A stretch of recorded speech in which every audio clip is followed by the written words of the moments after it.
Hello, welcome back to my channel.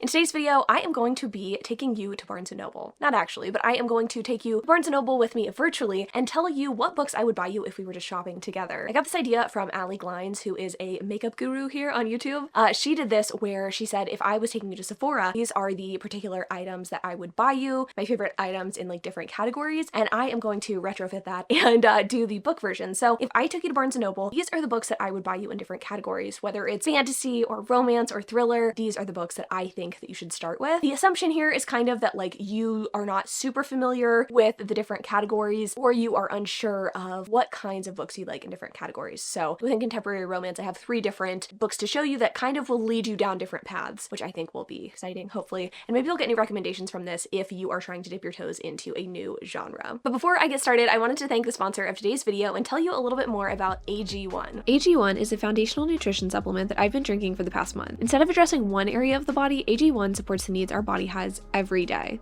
In the new year, my focus isn't really on losing a ton of weight or cutting things out of my diet. I'm really trying to be kinder to myself and take care of the body that I have right now. And I tried AG1 about a month ago to support my goals, and I've really been loving it. Drinking AG1 in the morning really sets the tone for the rest of my day. It encourages me to make better choices throughout the day since I already made a good one first thing in the morning. And I've really noticed a difference in my gut health and energy. AG1 has prebiotics, probiotics, and digestive enzymes that support digestion regularity and gut health. And it has rhodiola, magnesium, and B vitamins that support energy throughout the day. So I get that energy that I need without the caffeine crash like with tea or coffee. Those are just 2 of the benefits with AG1. The vitamins and minerals too that they use are bioavailable and absorbable. Usually that stuff is super hard for the body to process, but AG1 makes it easy by carefully sourcing their ingredients for absorption, potency, and nutritional density, so you can get the most out of the nutrients you're consuming. Go to drinkag1.com/chandler.ainsley to get started on your order. AG1 is going to give my community a free 1-year supply of AG vitamin D3 and K2 and 5 AG1 travel packs with your first purchase. Thanks to AG1 for sponsoring today's video. All right, now let's get into the recommendations. These are the books in different categories I would buy you if I were taking you to Barnes & Noble, books that I think are like essential reading for different categories. So first up, we have contemporary romance. This is the one that I have the most recommendations for, obviously, and I have 4 very different recommendations that'll lead you down different paths. So first up, we have Heartless by Elsie Silver. I like this recommendation because I feel like it covers a lot of different bases. You've got the small town romance aspect, you've got the single dad aspect, and I feel like this book kind of encompasses what indie romance is kind of moving towards, which is this perfect blend of like smutty and romantic. So this book obviously follows Willa and Cade. Willa is the nanny to Cade's son Luke. They have this sort of like antagonistic relationship because he doesn't really believe she's qualified to nanny this kid, but she is doing a damn good job despite his misgivings. So it's really fun seeing these two kind of like butt heads but also get sexy together because of this antagonism. I don't know, it's a really fun book, and I think that this is what you can come to expect from really good indie romances. It's an indie romance that is showing up in bookstores now, which I think again is sort of that like stamp of approval. Not that you don't have a stamp of approval if you're an indie author who isn't in Barnes & Noble, but this is one that you can find like readily available, and I think will help you kind of decide if like that's sort of the avenue you want to go down with your romance reading. The next book that I have on my list is Actor Age Eve Brown by Talia Hibbert, and I think this book kind of encompasses the traditionally published rom-com space. I think this book is so excellent because it blends everything that I personally want out of a rom-com. You've got good representation, you've got genuinely laugh out loud moments, it's sexy, it's swoony. It was just a lot of fun to read. It's a real page turner because you just don't want to set it down. This one is about Eve and Jacob. Eve is this kind of like flaky, flighty younger sister. Her sisters actually have their own books, the first 2 books in the series, but Eve is basically trying to nail down a job so that she doesn't lose access to her trust fund, and she kind of comes into contact with Jacob through a series of unfortunate events. Jacob is sort of, again, unsure about hiring Eve. I guess that's kind of similar to Heartless in a sense, but kind of treats her a little poorly at the beginning of the book. We do have, again, kind of like butting of heads, but Eve is just so charming that he can't help but be charmed by her. There's really great autistic representation in this book, which I really appreciated, and it's just a really fun time. I think this shows you what romantic comedies can be. This is a good, like, modern take as well, because I feel like whenever I was thinking, you know, contemporaries and rom-coms, I was kind of, I guess, taken back to the early 2000s when that was a really popular, like, subgenre. Books have come so far since that point, and I feel like this this is the perfect representation of that, which you can come to expect. There's definitely many more books in this vein that I think are being published now. I really like that one. I think that's also a really fun kind of avenue to navigate down if you haven't already. The next one,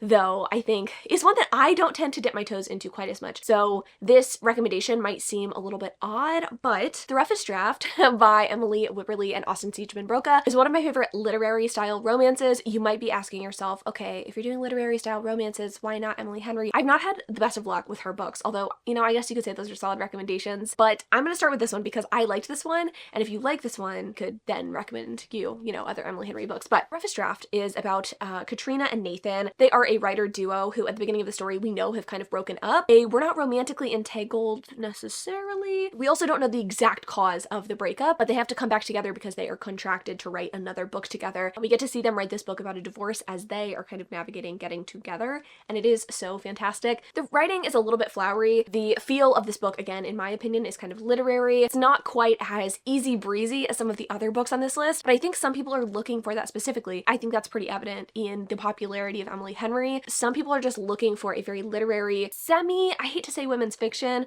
but like women's fiction feeling novel that is not just focused on like the bangin'. I think if you are in the market for that, and or if I were recommending people romances, you know, I definitely would include a book like this because that is an avenue that a lot of books are taking lately because of the Emily Henry success formula. So I'm going with Roughest Draft because it's my personal favorite of those kinds of books. You know, obviously you can pick up Beach Read or Book Lovers or whatever if that sort of thing strikes your fancy. But if I'm in charge, this is what I'm recommending. And lastly, in the contemporary romance space, I had to include a deeply emotional romance. I feel like that kind of rounds out the contemporary space, right? You've got like indie fun, you've got the rom-com, you've got the more serious feeling book, and then you have the deeply emotional romance. And I could not put a deeply emotional romance on this list without including Kennedy Ryan. I mean, she is just the emotional romance writer. Book I think is exemplary of this particular niche in the contemporary romance sphere. This book's about Yasmin and Josiah. They are divorced at the beginning of the story. They've had some really hard times in their marriage, which kind of made their marriage unsavable, or at least they thought. But this romance is actually about these two getting back together, kind of rekindling this romance and kind of working through the issues that they weren't able to work through a couple of years ago before they were divorced. I love it. I think it is such a powerful romance. It's one of the best books, I mean, that came out the year that it did come out, which I believe was in 2022. And I think if you haven't read this book yet, you definitely need to pick it up. But again, I think this is very exemplary of that sort of like deeply emotional, deeply romantic, heartfelt, will make you cry your eyes out kind of story that definitely has a sexiness to it as well. It's not just a weepy sort of story, but it is very emotional. So I really think that's one you need to pick up. Again, if you haven't already, like, I don't know how many times I can say that, but with this book in particular, if you haven't picked it up, you have to pick it up. I'm sure the second book of the series will be no exception. That one comes out later this year, but kind of rounds out my contemporary romance picks. But let's move on to fantasy romance, because I think that's probably like the second most popular genre that I'm personally a fan of. I need to read more in this subgenre, but I have 3 different recommendations that kind of, I think, again, cover all the bases. First up, we have ACOTAR. I think that covers the like very, very popular fae alpha male sort of thing. I think the entire series is like a recommendation for sure. Obviously the second book is the best, but ACOTAR obviously follows Farah. Like, really have to like tell you the details of this book. I feel like everybody knows it by now, but this one's obviously about Farah, who is trying to, I guess, protect her family at the beginning of the story, and in doing so she ends up killing a magical creature and she gets dragged to Fairy, the like fae lands, to kind of answer for her crimes, I suppose. It sets off a world of intrigue and adventure and fun, and it is just such a good time. It's fascinating to me that in 2024, I don't think we have any comparable romances, frankly. Kind of sad. Like, I want more books in this same vein, but I think the landscape is getting better for sure. There just wasn't really anything comparable and like, I guess, under the radar that I could really recommend in this space. I think ACOTAR like holds up for a reason. I think it's fun. Definitely isn't without problem, but I think like if you are curious about whether or not fantasy romance is for you, this is definitely the series to start with. If you are someone who wants something a little bit more underground and you feel like you're never going to find something that matches ACOTAR, might I recommend Serpent and the Wings of Night by Carissa Broadbent, I believe is her name. I really liked this book. This is a vampire fantasy romance, but it's like vampires meets the Hunger Games. We have our heroine who I believe is human, and she is the like adopted daughter of like the vampire king. In this society, there are like different vampire factions. The one that is ruling now makes other people unhappy. And anyway, there's going to be this sort of like Hunger Games situation situation, and he has been sort of training her up for it this entire time. He doesn't really want her to do it, but like she's being trained up for it, and she enters into these games and she tries to stay alive against these other vampires who are particularly vicious. Typically humans don't compete in these competitions. She ends up forming an alliance and making kind of like a friendship with a vampire who's quite sexy and who I believe doesn't really vibe with her father. So she learns more about her society through this guy. It's just a really fun time. This is one of the few fantasy romances that I've really gelled with outside of the like traditionally published space, and I really am excited to read the sequel at some point, but I think this is a fun one to kind of dip your toes into if you have read ACOTAR before, but you are looking for something maybe a little different and or looking for something in the KU space. This is, I think, representative pretty well of like KU fantasy romance, even though you can get it on KU. You can also get it on Barnes & Noble, I believe. I'm pretty sure I've seen it there. So moving on, kind of an urban fantasy pick. So we've got vampires, we've got fae, and now we're doing urban fantasy. I think it's probably my favorite of the fantasy romance subgenres. You've got this like regular world, but fantastical elements baked in. I guess you could actually consider like the Crescent City series in that vein, but this is a book that I much prefer. So Burn for Me by Alona Andrews, a book about Nevada and Mad Rogan. Nevada has these particular powers that make her very valuable amongst magical society. In this world, humans have magical abilities. I think the magic was like discovered by the military or government, and now the wealthiest people in society have magical abilities. They marry based off of those abilities. So you want to like keep the magic in the family, you know what I mean? It's a very fascinating world, very cool world building, but again, it's grounded in the regular world, which I personally really liked. It's set in Houston, which like obviously I'm going to enjoy. I'm from Houston, but I just really loved the romance in the story. It's definitely not lacking in romance, but the romance is slow burn over a 3-book kind of like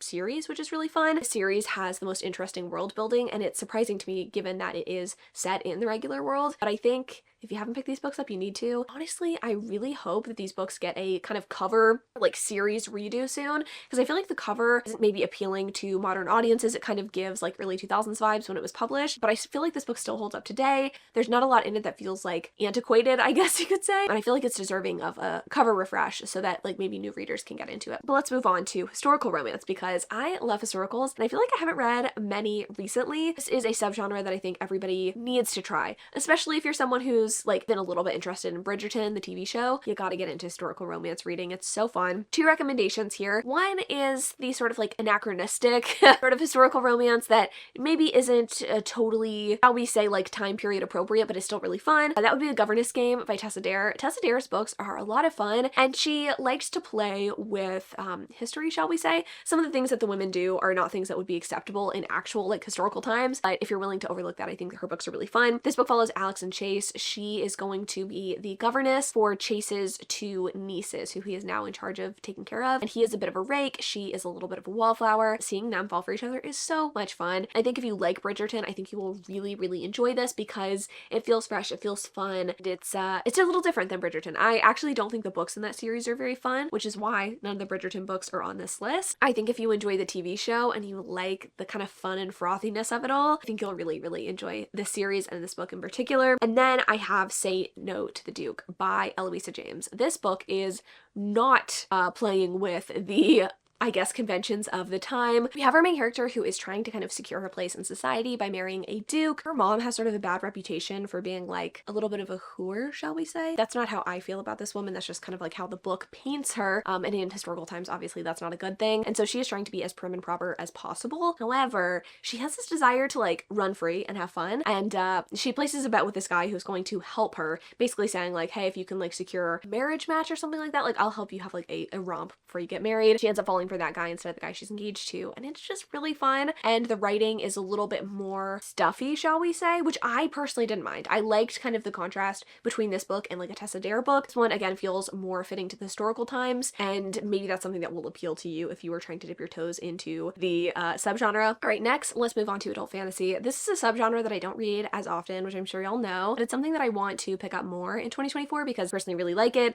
and I also think that this might appeal to people who maybe have gotten into fantasy in the first place with like ACOTAR, but are looking for something that feels even more fantastical and like maybe don't care about the romance as much. I like how I'm trying to like reverse engineer this as if someone would go from fantasy romance or romantasy to like a fantasy book. It's usually the other way around, but I digress. I have got 3 different recommendations for you. Actually, more than that, but they fall into different categories. So first up we have The Atlas 6 or Ninth House. I am recommending both of these books because they have that sort of like dark academia vibe that I think is really appealing to a lot of readers, especially new readers. I really like The Atlas 6 because the writing is kind of like pretentious fanfiction in like the best possible way. You've got these group of people who are going to compete to join a magical society, the Alexandria Society, I believe is what it's called, and their job is to protect magic or something to that effect. They all have different skills. I'm pretty sure it's like 6 people competing for 5 spots, and it just feels really fun. You've got a little bit of a competition going on, but it is more of a character study and trying to like figure out the different relationships, and I find it to be pretty fun. Or you could pick up Ninth House, which I think is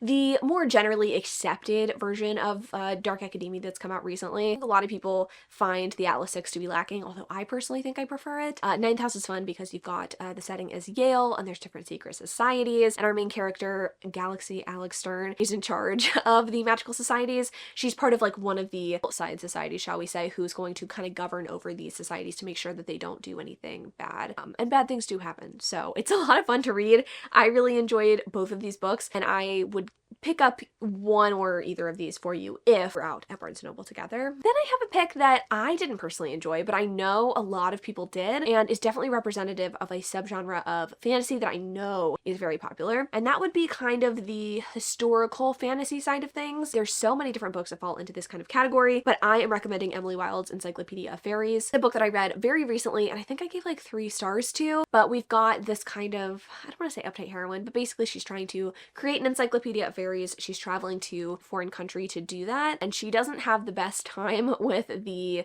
townsfolk where she is staying until one of her, I guess, rivals slash co-workers comes and like charms the pants off of everybody. She has to work with him, and she has suspected all of this time that he is fae, and she figures out over the courses of the story whether that is true or not. Loved the idea of this book. I feel like the writing was a little stuffy for me.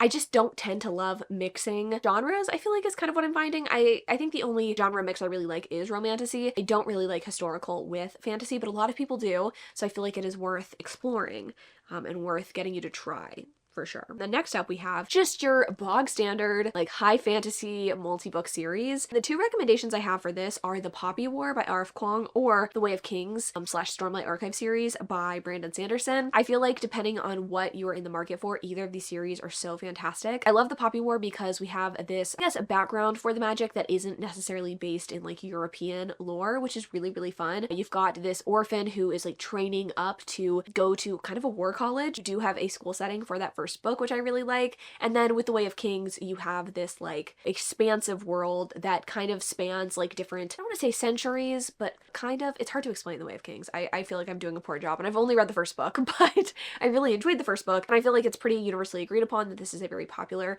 well-beloved fantasy series, even though it's not finished. That one I don't think is 100% based in like European sort of like fantasy standards or anything like that. It feels a little bit more traditional, I would say, than something like The Poppy War. So I wanted to recommend both because I think both are really, really great, and both will help you, I guess, dip your toes into fantasy. I have mystery thriller because I like mystery thriller, and I read quite a bit of it outside of romance. I would say it's probably my like second most beloved genre. There are so many different kinds of mystery thrillers, right? Like there are some that fall headfirst into the mystery category with no thrilling additions, and then you've got books that I feel like are very thrilling but not very mysterious. You've got psychological, you've got domestic. There's so many different subgenres. So I have actually 4 selections for this category as well. First up, we have The Push by Ashley Audrain. This is definitely the most literary feeling mystery thriller, and that's like my personal favorite, which is why I had to put it on this list. But this woman who has her first child that she's really excited about, really tried for, and parenthood is not exactly what she thought that it was. She thinks that there might be something wrong with her daughter. Things get a little bit wild from there. I don't want to like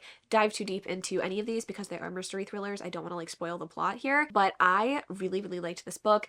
It felt very psychological for sure, and it didn't feel, I would say, super thrilling, but it is bone chilling, not to like rhyme. Really enjoyed this book, and I think that this is one that is often overlooked, but I think can introduce you to a part of mystery thrillers that maybe you didn't know about before. Next, we are going to move into the firmly mystery category. Not really super thrilling, but it is a mystery, and that is The Last Thing He Told Me. I really enjoyed this book. It is also made into a TV series, which I think makes it even more appealing. So it's like you read the book, watch the show, super fun. I really liked this one because we've got our heroine who is trying to figure out what happened to her husband. They haven't been married for very long. She has a stepdaughter, and her stepdaughter are basically trying to figure out what happened to dad, where he went, and it is so fun. I love seeing the different, I was gonna say twists and turns, I guess that is kind of accurate, and just kind of seeing where the clues led. I love a book with clues. I love a book that like tries to turn over every stone. This one is just super fun for that reason, and I think a lot of people might be turned off by this one because it isn't thrilling. I don't really tend to gravitate towards that sort of thing anyway, so like I really liked this. That being said, the two next recommendations I think are more thrilling. First, we've got Killers of a Certain Age. I put this one on the list because I think this one sort of like exemplifies this trend I'm seeing in mystery thrillers, which is like non-traditional main characters and non-traditional just feelings, I guess. Got another series by like Benjamin something or other that's really popular right now, where like the narrator is someone who I guess writes mystery thrillers, and so he kind of like narrates the story fun. You also have the Finley Donovan series, where you've got this like, I don't know, domestic goddess who ends up unwittingly becoming like a hitman. You know what I mean? Like there's a lot of different books that are kind of fitting into this subgenre right now. My favorite though is Killers of a Certain Age. I love this book. It is a book about a group of elderly assassins, shall we say. They used to be assassins when they were younger, and now they're being retired out, which means they've got a hit put on them, and now they have to try to like escape whoever's trying to kill them, and or figure out who is trying to kill them. And it is so fun. We often think maybe that mystery and thriller can't be fun, that it has to be something that is like a little bit dark and like creepy, and it doesn't have to be that. And that's why I really like this book, and I really would recommend something like this if you are trying to get into the subgenre, because I think it's often overlooked but is becoming more popular. And then lastly, I think we have like the most bog standard mystery thriller on this list, and that's Lock Every Door by Riley Sager. This book I think is really thrilling. There's definitely a mystery element, but it is very thrilling. You've got this woman who is going to, I believe, like house sit or dog sit or apartment sit, something to that effect, at this building that has kind of a history. She is left a list of rules that she has to follow if she wants to have this job, but it's going to pay really well, and so she decides to take it, but she doesn't listen to the rules and instead tries to kind of figure out what's happening in this building, and it is so twisty. There's some gory elements. This feels like what a mystery thriller like traditionally is. It is a little bit psychological, but mostly again it's just like a little bit shock and awe, and I think that can be fun too, and that's I think what is kind of most popular for sure. When I think of mystery thriller, this is what I think of, but I wanted to give you those other options because if you're someone who's trying to dive into this genre, I would hate for you to pick up something like Lock Every Door and be like, ugh, this genre is just not for me, because again it is so much bigger than that. So those are my recommendations in mystery thriller. Lastly, we can move on to the three other books, the books in other categories that I would recommend or that I would purchase for you if we were going to Barnes & Noble together. Again, I don't typically read stuff like historical fiction or even memoirs or science fiction, but I do have like certain recommendations in a couple of categories that might fit the bill if you're trying to get into reading, okay? So first up, I've got I'm Glad My Mom Died, which I think fits the sort of like memoir nonfiction side of things. I think that this is a great recommendation because it is a very well done memoir. I think it's pretty universally agreed that this is really great. It's about Jeanette McCurdy, who was the star of iCarly, or like one of the stars in iCarly, the best friend Sam, and it focuses on the abuse and the relationship that she had with her mom. I thought it was just incredibly well done, and I think this is like so exemplary of the genre that if you enjoy this, I think there's so many different directions to go from here. You could read other nonfiction like about abuse if that is something that interests you. You could read self-help books also. You could read other memoirs by celebrities. You could read memoirs by political figures. Like there's so many different obviously like ways you can go in the nonfiction space, but I think that this is my recommendation because it's one of the few nonfiction books that I've liked and enjoyed, so I had to put it here. The one science fiction book that I really fuck with, there's actually a couple. I was looking at my Goodreads shelf for this and I was like, is there any nonfiction that I can add to this? And Project Hail Mary was just like a no-brainer, recommending one of like the buzzier kind of more popular fiction type titles in this regard. I think it can tell you just generally speaking if this is a subgenre you even want to explore at all, right? This book is about someone who is kind of tasked with saving Earth, I believe. The sun is going to explode or something to that effect. He goes to space. He's going to try to like kind of figure out what's going on there. He has this theory, and while he's there, he meets intelligent life. The story is about him trying to save the world and befriending intelligent life, and it is so good. It is so good. I think it touches on humanity, and I think it has some pretty universal science fiction themes there that I'm really excited to explore in the new year. Science fiction is definitely something that I want to explore going forward, but I think picking up Project Hail Mary will kind of tell you whether or not you even want to dip your toes into science fiction, but I think most people generally really love this, so I think recommending popular books in a genre I think is a good way to start for most people. And lastly, we have my one horror recommendation. This is another subgenre that I feel like I want to explore more in 2024 because I don't know that many horror books. I haven't like connected with horror very much, but there are a few that I really liked, and Into the Drowning Deep is one of them. This one one I think is so fun to explore because I think horror, I think everyday occurrences, I think real world, I think slasher type stuff. This is not that. Into the Drowning Deep by Myra Grant is a book about, I guess you could call them mermaids. There has been this like sighting, I guess you could say, of mermaids, and there is a whole crew of people going onto the ship to try to make contact with them and or just study them. And it is so fucking bone chilling, this idea that there is like intelligent life in the ocean that exists and that doesn't really want to be messed with. Cannot describe like how nightmare inducing this book is. And I like it because it's not super gory. There are definitely gory moments, but it's not about that. It's not about how many people can we kill in gruesome ways. It is about horror of humanity, I suppose, which I really like. That's kind of the books I tend to really enjoy, is like the subtle horrors of humanity, shall we say. If you want to dip your toes into horror, I like this one because it's not traditional, which like I guess kind of goes against what I said for Project Hail Mary, but for this one, I think a lot of people probably have similar preconceived notions that I do about horror, and maybe you haven't picked up stuff from the genre because you're just like assuming it's one way, but still there's so many different avenues to go with that particular subgenre. So anyway, those are the books that I would buy you if I took you to Barnes & Noble. That's quite a few books, but I think this would be a lot of books to read, a lot of books for you to try, and a lot of books to maybe dip your toes into different genres that you maybe previously weren't interested in. So I had a really good time filming this. I hope y'all enjoyed it. In the comments down below, let me know if you agree with these recommendations and or what books you would recommend to someone who is trying to dip their toes into a new genre, or what you would buy someone if you were going to Barnes & Noble with them. Would you just pick your favorite books, pick books in different genres? I'd love to know. But I love y'all so much, and I will see you in the next one.